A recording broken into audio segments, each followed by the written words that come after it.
ازيكم عاملين ايه؟ يا رب تكونوا كويسين. جايلكم بقى بوصفه النهارده، ولا اسهل حاجه كده في منتهى الجمال والحلاوه وطعمها خرافي. للناس بقى يا جماعه اللي ما بتحبش تعمل اكل كتير او اكل فيه تفاصيل كتيره والكلام ده، جايبه لكم النهارده مكرونه سهله جدا جدا جدا، ما بتاخدش وقت خالص، وفي نفس الوقت مفلفله وكل حاجه فيها ما فيهاش غلطه. بس اهم حاجه، لو اول مره تشوفيني، انا اسمي نورا جمال. لايك وشير واشتراك في القناه، وما تنسيش تضغطي زر الجرس وتكتبوا لي كومنتات حلوه كتير زي اللي انتوا بتكتبوها.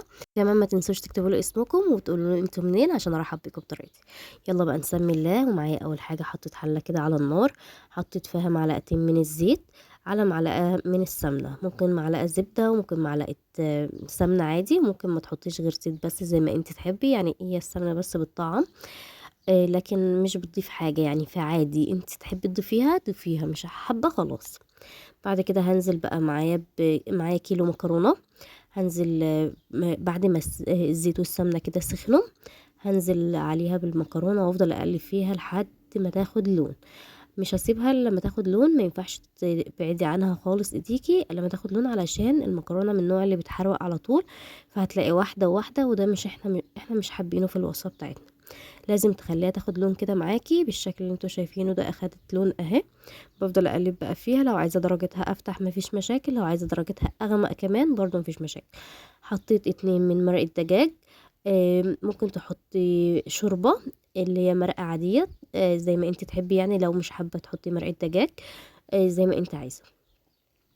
حطيت اول واحده ودي تاني واحده، هفضل اقلبهم بقى بالشكل ده. انا بحطهم قبل ما اضيف الميه. مفيش مشاكل لو حطيتيهم بعد ما تضيفي المية، مفيش مشاكل، بس انا يعني اللي هو يعني بتاخد ريحة كده مع التخمير والكلام ده، بتبقى ريحتها حلوة. وبعد كده كمان حطيت معلقة كبيرة من الملح، على حسب طبعا الأكلة بتاعتك الملح بتاعها هتبقى قد ايه، ما ننزلوش وخلاص. فانا ببقى عارفة مقدار الملح وكده. حطيت بقى مقدار المية اللي هو تغطي المكرونة، يعني ممكن تقولي سواها، يعني الاتنين سوي بعض، ما تزيدش عن كده علشان ما تعجنش منك، ولا تقل عن كده عشان ما تبقاش برضو ناشفة منك ولا الكلام ده خالص. بقلبها بقى تقلبتين، وبعد كده بسيبها بقى اغطيها، وبعد كده برجع لها، بتبقى لسه ما شربتش المية 100%. لازم ترجعي لها وتقلبيها علشان تبقى مفلفله معاكي، لكن لو سبتيها تبقى مكتله والكلام ده فبلاش. احنا ممكن نضيفه كمان بدل الميه مرقه فراخ او مرقه لحمه زي ما انت تحبي. طابت اهي معايا، بصوا مفلفله ازاي، لسه هي في الحله. هغرفها بقى. بصوا بقى جمالها وتفاصيلها ولا اروع.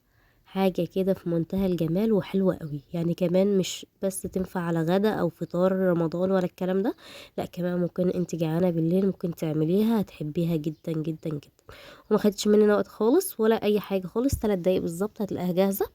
يعني بصراحة مش هنلاقي اسرع من كده، وصفة سهلة وسريعة وطعمها حلو جدا جدا جدا، وبأقل التكاليف فعلا، يعني ما خدتش اي حاجة معانا، وفي نفس الوقت سهلة وطعمها حلو. بس كده يكون الفيديو بتاعي خلص، ما تنسوش بقى في اللايك والاشتراك وتضغطوا زر الجرس.